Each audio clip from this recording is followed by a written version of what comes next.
കൂടുമ്പോൾ ഇമ്പമുള്ളതാണ് കുടുംബം. കേട്ടിട്ടുണ്ട് അല്ലെ? പലപ്പോഴും മോട്ടിവേഷൻ സ്പീക്കേഴ്സ് ഉപയോഗിക്കുന്ന ഒരു സ്ഥിരം വാചകമാണ്. പക്ഷേ കൂടുമ്പോൾ ഇമ്പമുള്ളത് മാത്രമാണോ കുടുംബം? അല്ലെങ്കിൽ എപ്പോഴും ഇമ്പം മാത്രമാണോ ഉണ്ടാകാറ്? ഒരിക്കലുമല്ലെന്നേ.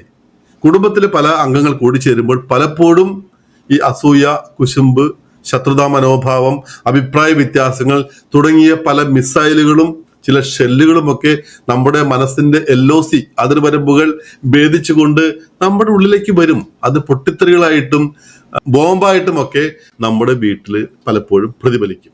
മൂന്നാമതൊരാളുടെ ഒരു ട്രംപിന്റെയും മറ്റോ ഇടപെടലുകൾ ഇല്ലാതെ അതിനെ നിയന്ത്രിക്കുവാൻ, ഒരു വെടിനിർത്തൽ പ്രഖ്യാപിക്കുവാൻ നമുക്ക് സാധിക്കണം. പലപ്പോഴും നമ്മുടെ മനസ്സിന്റെ അതിർവരമ്പുകൾ ഭേദിച്ചുകൊണ്ട് നമ്മളുടെ ചില വികാരങ്ങൾ മിസൈലായിട്ടോ ഷെല്ലായിട്ടോ ബോംബായിട്ടോ ഒക്കെ അപ്പുറത്തെ ആളുടെ മനസ്സിലേക്കും അവിടുന്ന് ഇങ്ങോട്ടുമൊക്കെ അങ്ങോട്ടും ഇങ്ങോട്ടും ഉണ്ടാകാൻ സാധ്യതയുണ്ട്. ഇത്തരം സംഭവങ്ങൾ ഉണ്ടാകുമെന്നും അതിനെ അങ്ങനെ ഉണ്ടായാൽ എങ്ങനെ അതിനെ കൈകാര്യം ചെയ്യാമെന്നുള്ള ഒരു മുൻധാരണ ഉണ്ടാക്കി വെച്ച് കഴിഞ്ഞാൽ കുടുംബങ്ങൾ തമ്മിൽ എത്ര പ്രശ്നമുണ്ടായാലും അതെല്ലാം പരിഹരിച്ച് സമാധാനത്തോടെ പോകാൻ സാധിക്കും.